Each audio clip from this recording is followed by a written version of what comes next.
Bueno, clase de manejo farmacológico de la hipertensión arterial. Obviamente, para definir la hipertensión arterial, la definimos como las cifras de tensión arterial mayores a 140-90 por consensos internacionales, pero podemos tener hipertensión grado 1, hipertensión grado 2, 3, hipertensión resistente y tenemos hipertensión normal alta que es por debajo de los 139 y 89. Para manejar la hipertensión, nosotros tenemos que hacer un hexágono mental. Por supuesto, esto es una ayuda mental que nos lleve a contestar las siguientes preguntas.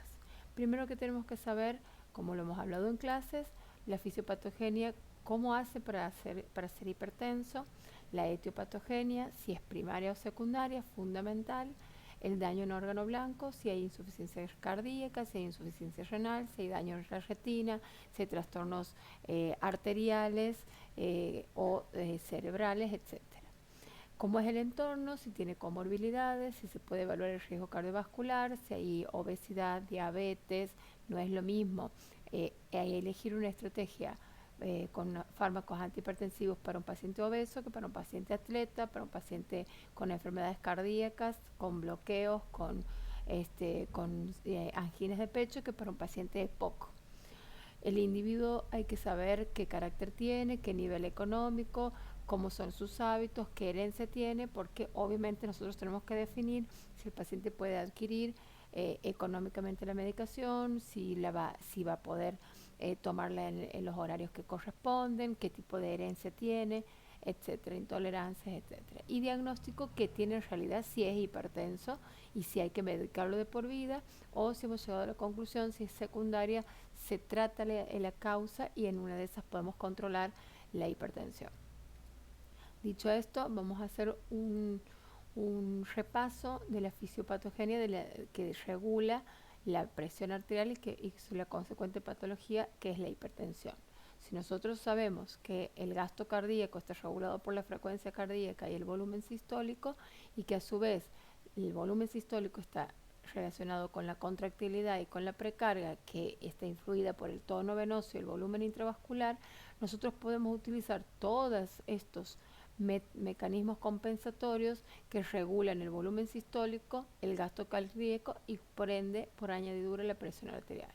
Ahora, si nosotros sabemos que la presión arterial depende del gasto cardíaco y de la resistencia periférica, nosotros vamos a saber que los que regulan la resistencia periférica es la inervación directa con las fibras alfa, los reguladores circulantes con las catecolaminas y la angiotensina 2 y los reguladores locales como el óxido nítrico, las prostaglandinas, la endotelina, la angiotensina 2, el propio oxígeno, los hidrogeniones y la adenosina.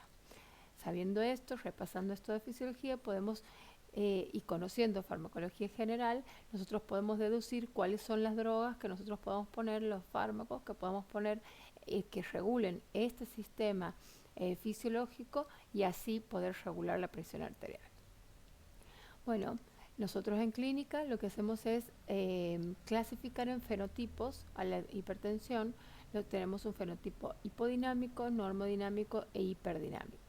El hipodinámico es el más frecuente, lo encontramos en pacientes en cuyo organismo encontramos una resistencia vascular periférica elevada y un volumen intravascular normal o disminuido. Pero básicamente es la resistencia vascular periférica elevada.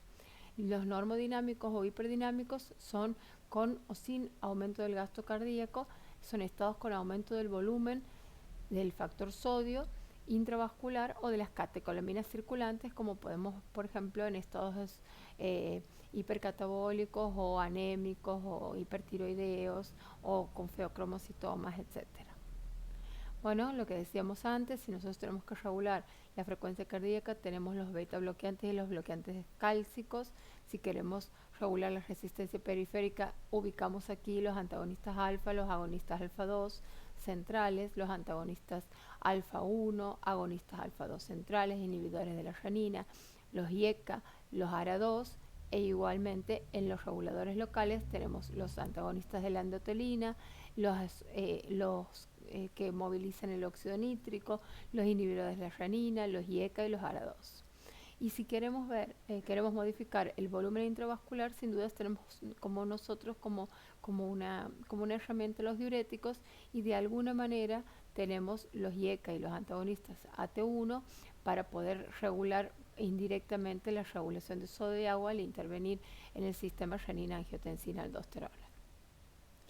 Bueno, esto es un cuadro donde están nombrados todos los agentes hipertensivos que tenemos. Dentro de los diuréticos están las tiazidas.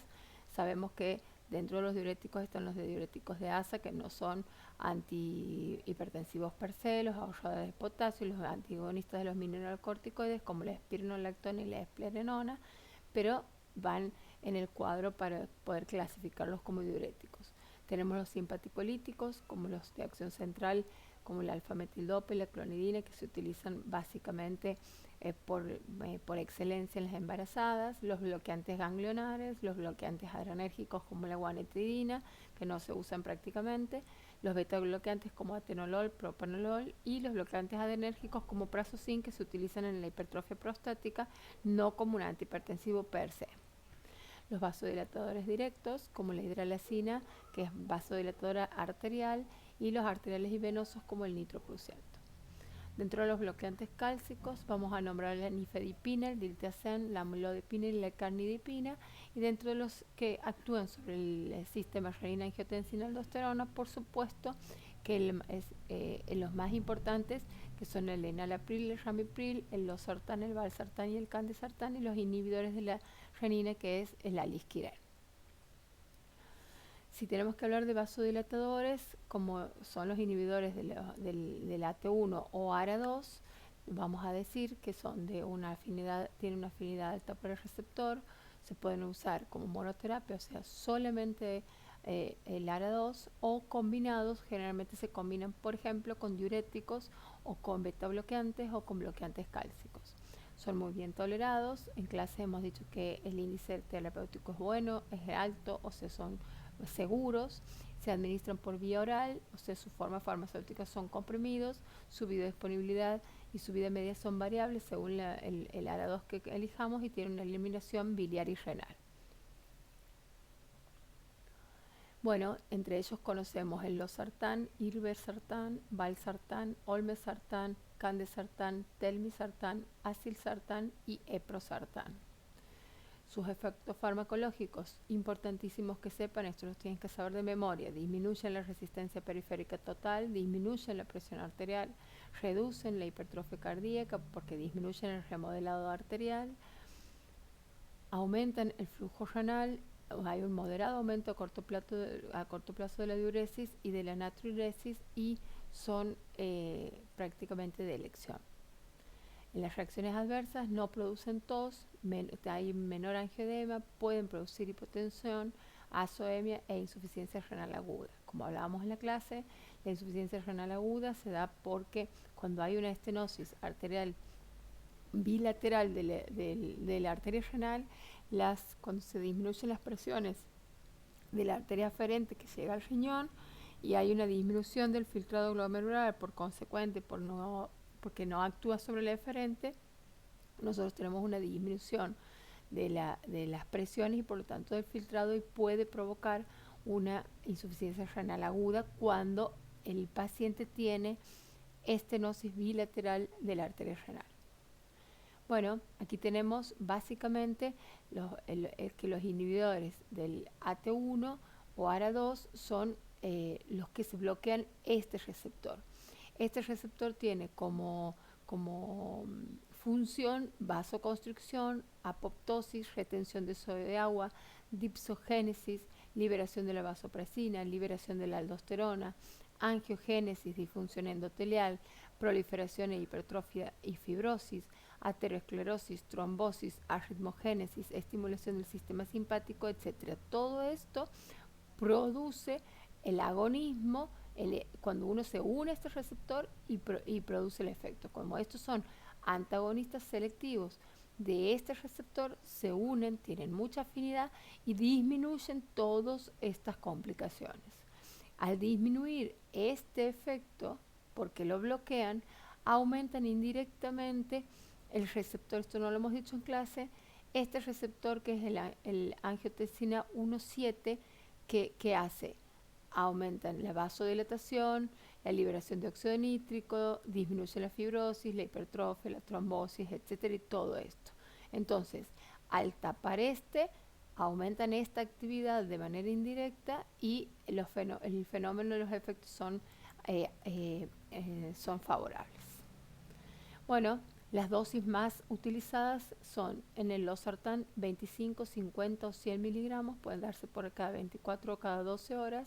El telmisartán 40 y 80 miligramos cada 24 o cada 12 horas.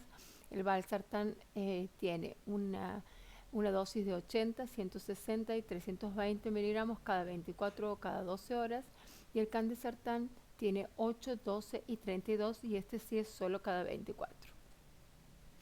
Bueno, esto es un meme para entrar en los vasodilatadores, los IECA. Por supuesto tenemos los inhibidores de la enzima convertidora de la angiotensina y impiden que se forme la angiotensina 1 en angiotensina 2 y haga todos los efectos que hemos estado hablando. No se unen a un receptor, sino se unen a un complejo enzimático que inhiben la cascada. Muy bien.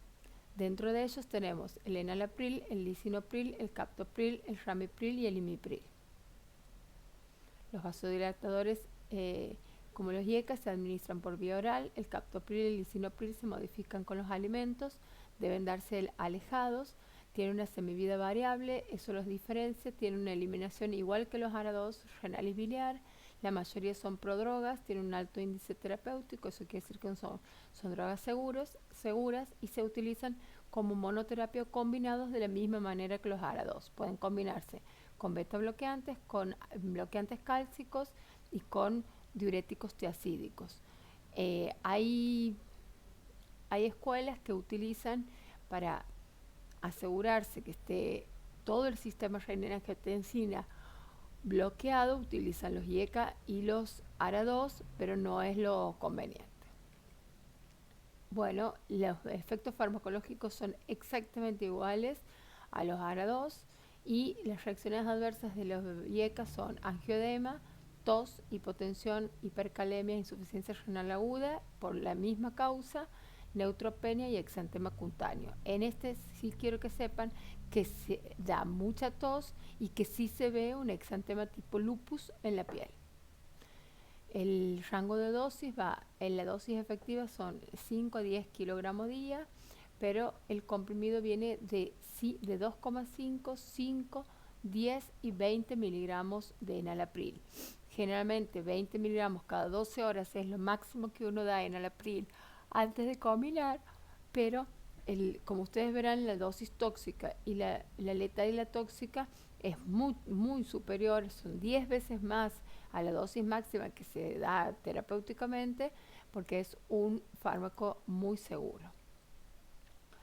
El único inhibidor de la renina que se conoce es el alisquireno. Se une al sitio activo de la renina, se usa para pacientes con hipertensión renal con filtrado glomerular efectivo, pero es teratogénico. La verdad es que no lo he visto usarlo excepto en determinadas situaciones. Hay otros vasodilatadores directos, como el minoxidil, el diazóxido, la hidralazina y la doxazosina, se dan transitoriamente. La hidralazina se une a receptores en el endotelio arteriolar, produce liberación de óxido nítrico y la consecuente relajación del músculo liso. Los donadores del óxido nítrico en realidad son la nitroglicerina, el nitroprusato de sodio y todos los nitratos de isosorbida. Bueno, por supuesto, antes de seguir, tenemos que decir que los vasodilatadores directos que actúan con el óxido nítrico son tanto vasodilatadores arteriales como venosos, o sea, actúan sobre los vasos de resistencia y capacitancia. El nitroprusato de sodio es el vasodilatador de acción rápida y consistente, relaja los vasos de resistencia y capacitancia, o sea, arterias y venas. Produce disminución del trabajo cardíaco y no produce taquicardia refleja. Mejora la función ventricular en insuficiencia cardíaca porque reduce la precarga. La precarga es la vasodilatación venosa y se usa en emergencias hipertensivas, se hace en infusión y con protección de la luz. Los efectos adversos debido a la deliberación de cianuros, puede ser como cefaleas, palpitaciones, arritmias, dolor abdominal, desorientación, psicosis, debilidad y acidosis láctica. En los antagonistas alfa 1 tenemos la prazosina, la terazosina, la doxazosina, inhiben el tono vasomotor periférico. Los alfa no selectivos son la fenoxifensamina, la fentolamina y no se usan a largo plazo. Se dan cuando un paciente se sospecha el feocromocitoma. Y tenemos los alfa 2 centrales, que son la clonidina, la metildopa, guanabenzilmenidina. Ojo con la rimelnidina porque está muy en auge en este momento. Se están haciendo muchos estudios que prueban su acción central y es muy buena. Disminuyen el flujo simpático de la médula, provocando disminución en la frecuencia cardíaca. La contractilidad y la tensión arterial se da en embarazadas. Bueno, dentro de los fenotipos hiperdinámicos, nosotros vamos a ver ahora los antagonistas beta son los más efectivos, modifican el gasto cardíaco, la resistencia periférica y la actividad de los receptores y de la frecuencia cardíaca. Se da por vía oral, el único que tenemos por vía oral y endovenosa es el labetalol, pregunta de examen, y el nebivolol además aumenta el óxido nítrico y las prostaciclinas, entonces tenemos con el nebivolol un vasodilatador, lo cual podemos usarlo en hipertensión también y como en beneficio a nivel periférico, o sea, central con la frecuencia cardíaca y periférico como vasodilatador. Ya que los antagonistas beta lo que hacen es, hablábamos en la clase, que son antivasoconstrictores, digamos, porque lo que inhiben es la contracción que provocan las catecolaminas, pero en realidad son antagonistas, no producen un efecto en sí, sino que evitan que el agonista provoque la vasoconstricción. Por eso es que se utilizan en la hipertensión. Bueno, indicados en hipertensión que cursa con aumento de la renina, con un alto gasto cardíaco, en las taquiarrítmicas, en las taquiarritmias, en la cardiopatía isquémica, porque ahí disminuyen el consumo de oxígeno, en la miocardiopatía hipertrófica, en la insuficiencia cardíaca, estrés, migraña, ansiedad e hipertiroidismo. ¿Cuáles son? Bueno, tenemos una lista importante, pero aquí lo más importante es que ustedes aprendan cuáles son los cardioselectivos, que es muy importante: metoprolol, atenolol, nebivolol, bisoprolol, acebutolol, el betaxolol y el esmolol.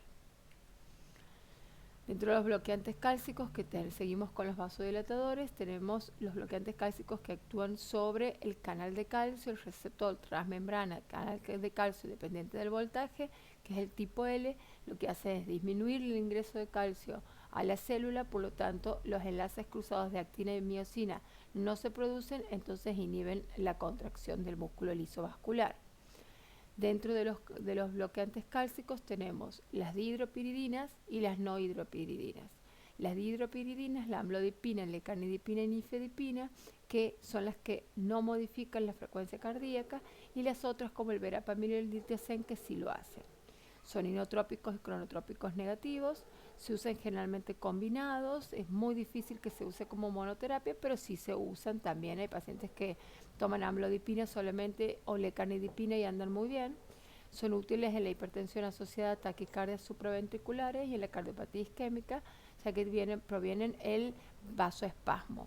Hay una angina que se llama la angina de Prinzmetal, que se da básicamente por vasoespasmo coronario, por contracción del vaso sanguíneo y dolor anginoso por hipoxemia. En estos casos se utilizan los bloqueantes cálcicos. Y están los vasodilatadores arteriales que no producen, estos vasodilatadores son arteriales, no producen venodilatación, por lo cual hay un aumento de la presión hidrostática, sobre todo en los miembros inferiores, exudación y angioedema, por lo cual se produce el angioedema o fenómeno de Gibbs-Doman, que es muy típico en los pacientes con vasodilatadores de bloqueantes cálcicos. Bueno, dentro de ellos tenemos la amlodipina, que se caracteriza por su vida media prolongada, 35 a 45 horas, produce mayor angioedema, su dosis entre 5 y 10 miligramos al día. Por favor, no la den cada 12 horas, justamente por su vida media prolongada. Yo me canso de decirle a los pacientes que vienen con la indicación de los médicos de 5 a 10 miligramos cada 12 horas es terrible, produce un angioedema que no se puede contrarrestar, así que el intervalo de dosis es cada 24 horas. En cambio, la lecarnidipina, que es muy lipofílica, se acumula, su eliminación es renal en el 80% y tiene una vida media más corta. Sí se puede dar cada 12 horas, pero y da menos angioedema. Disminuye la pérdida de proteínas renales, o sea que sí puede ser beneficioso en un paciente con insuficiencia renal y da, por supuesto, menos angioedema que la amlodipina. Dentro de los diuréticos, bueno, de estos diuréticos, de toda esta clasificación, que por supuesto les he puesto para que recuerden el mecanismo de acción de cada uno, nosotros nos vamos a detener en lo que son las tiacidas, que es la clortalidona, la clortiazida, la hidroclortiazida y la indapamina, que se utilizan, estas últimas tres se utilizan mucho, los ahorradores de potasio, amiloide y triamtirene, y la espironolactona y la esplerenona, que se utilizan en la hipertensión. Lamentablemente, estos no se utilizan, los de ASA no se utilizan en la hipotensión, pero sin duda bajan, modifican el volumen sistólico, por lo cual sí intervienen en la regulación de la TA. El manitol está solamente clasificado como diurético porque es un diurético osmótico, y la acetazolamida se utiliza solamente a nivel oftalmológico o cuando hay trastornos ácidos bases en una terapia intensiva con otros fines, no para regular la TA. Esto es un glomérulo a donde están ubicados, donde actúa cada diurético. Tenemos los diuréticos tiácidos en el túbulo contorneado distal, los diuréticos de ASA, en donde su propio nombre lo dice, en el ASA de Henle, los ahorradores de potasio en el túbulo contorneado y los mineralocorticoides en el colector también. Los de ASA, para recordar, intervienen en el intercambiador de sodio-potasio-cloro para evitar su reabsorción y con la consecuente diuresis y natriuresis. Las tiacidas intervienen en el intercambiador sodio-cloro del túbulo contorneado distal. Los receptores de los mineralocorticoides o el de la aldosterona están a nivel del túbulo colector, y ahí actúa la espironolactona o la esplerenona, y vamos a ver cuándo se usan. Los diuréticos se utilizan en un fenómeno con aumento del volumen intravascular, pero también en aumento de las resistencias periféricas. ¿Por qué? Por ejemplo, los tiacídicos tienen un efecto vasodilatador a largo plazo porque desensibilizan el calcio y disminuye la vasoconstricción. Eso pasa con las tiacidas, o sea, se utiliza tanto en los patrones hiperdinámicos como en los hipodinámicos. Tienen una efectividad y son seguros, tienen una gran disponibilidad oral y una acción prolongada, el rango de dosis es amplio y titulable, es posible utilizarlos combinados o con otros antihipertensivos. Los de ASA no están indicados para el tratamiento crónico, excepto que el paciente tenga una insuficiencia cardíaca, una insuficiencia renal con un clearance menor a 30 y requiera diuréticos de ASA en forma de tratamiento a largo plazo. Las tiacidas son de bajo costo, así que son muy accesibles. La espironolactona se indica en la insuficiencia cardíaca, pero aparece como cuarta droga, como hablábamos en la clase, como cuarta droga en la hipertensión arterial resistente. Es de elección en el hiperaldosteronismo primario o secundario. Ustedes saben que el hiperaldosteronismo da como consecuencia hipertensión, y bueno, qué mejor que un antagonista de la aldosterona como es la esplerenona o la espironolactona. La dosis para la parte cardiovascular es de 25 a 50 miligramos al día si uno pretende hacer bloqueo del sistema renina-angiotensina-aldosterona, porque si uno pretende hacer diuresis con la espironolactona, las dosis van de 100 a 400 miligramos por día. La reacción adversa más común es la ginecomastia y la hipercalemia, y como dato, la esplerenona debe darse en 2 tomas y con el doble de la dosis de la espironolactona produce menor ginecomastia. Bueno, estas son las indicaciones y contraindicaciones relativas para los fármacos antihipertensivos. Tenemos los diuréticos, que están contraindicados en la gota, los agonistas beta, que están contraindicados en los bloqueos cardíacos y en el asma. En el asma es relativa la contraindicación porque obviamente se pueden dar cardios selectivos. Los antagonistas alfa están contraindicados en la insuficiencia cardíaca porque son inotrópicos negativos. Los bloqueantes cálcicos en el bloqueo cardíaco porque disminuyen la frecuencia cardíaca. Los IECA y los ARA2 tienen las mismas contraindicaciones, como hemos dicho: estenosis de la arteria renal, bilateral, hipercalemia y embarazo. Y bueno, y aquí hemos puesto todas las indicaciones, que es lo que venimos diciendo en toda la clase. Según el algoritmo terapéutico de las guías europeas, que son muy parecidas a las nuestras, nosotros tenemos aquí básicamente, yo les he puesto cómo comenzar con la terapia.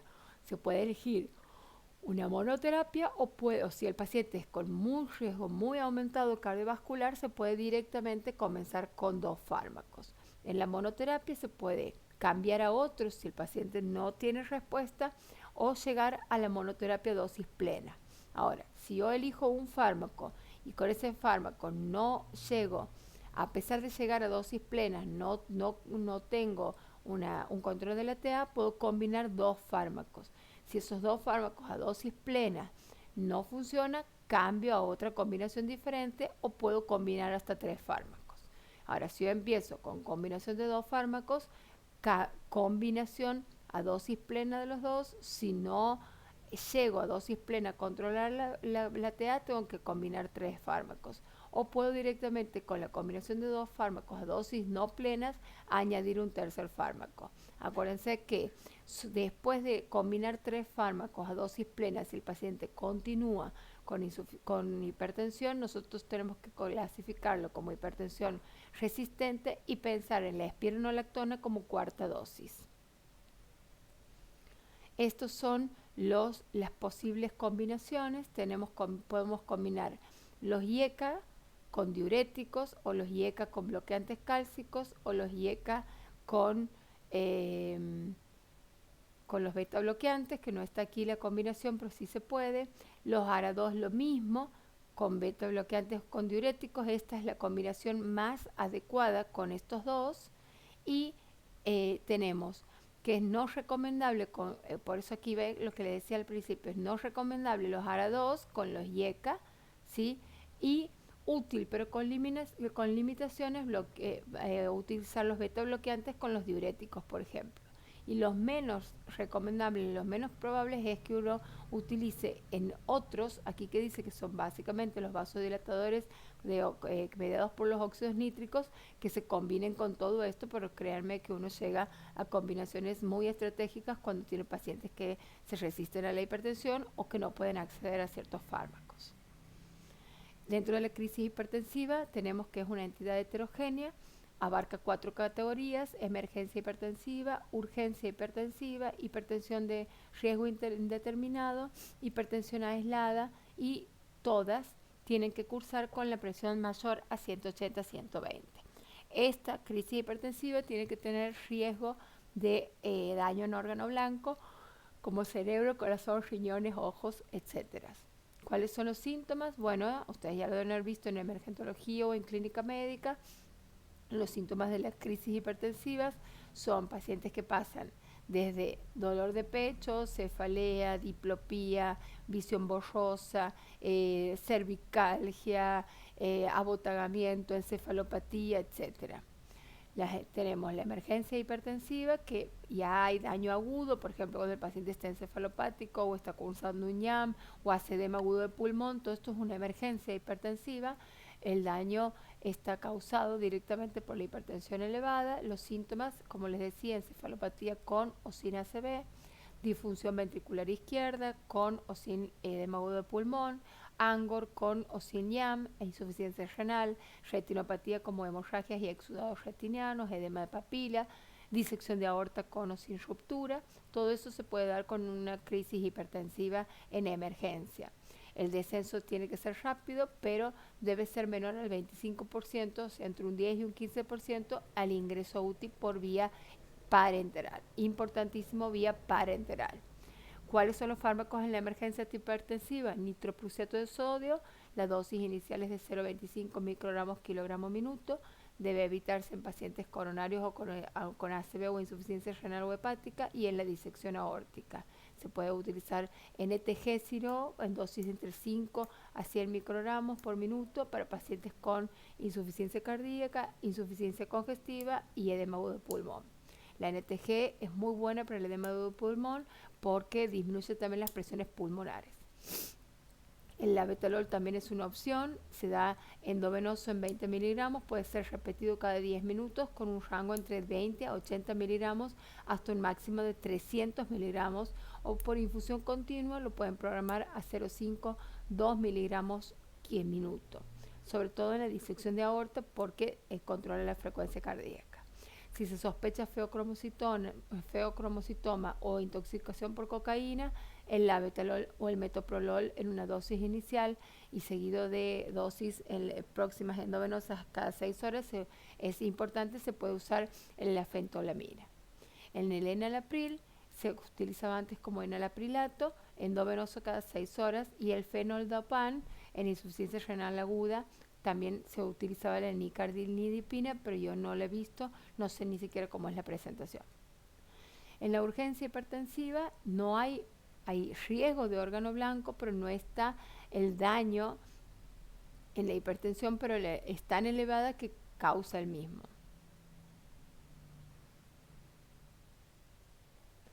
Los síntomas, o sea, tiene riesgo de hipertensión, no me estaba leyendo qué he puesto.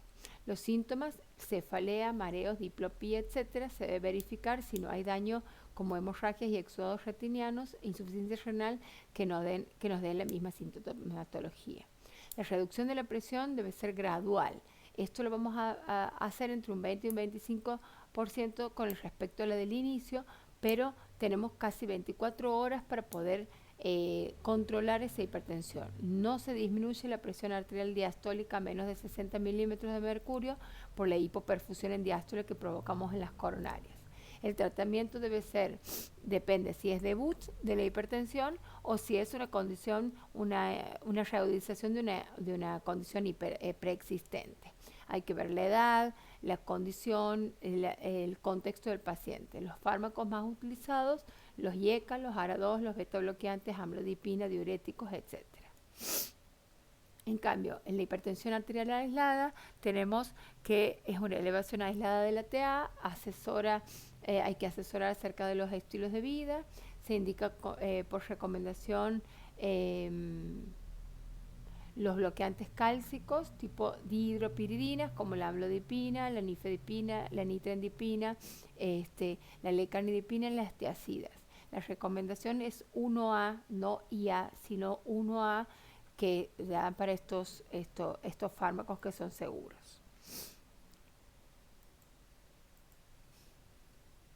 Bueno, para finalizar tenemos las drogas en el embarazo, que tenemos hay que diferenciar si la hipertensión es gestacional con preeclampsia, si tiene eclampsia o si es el paciente es una hipertensa que se ha embarazado.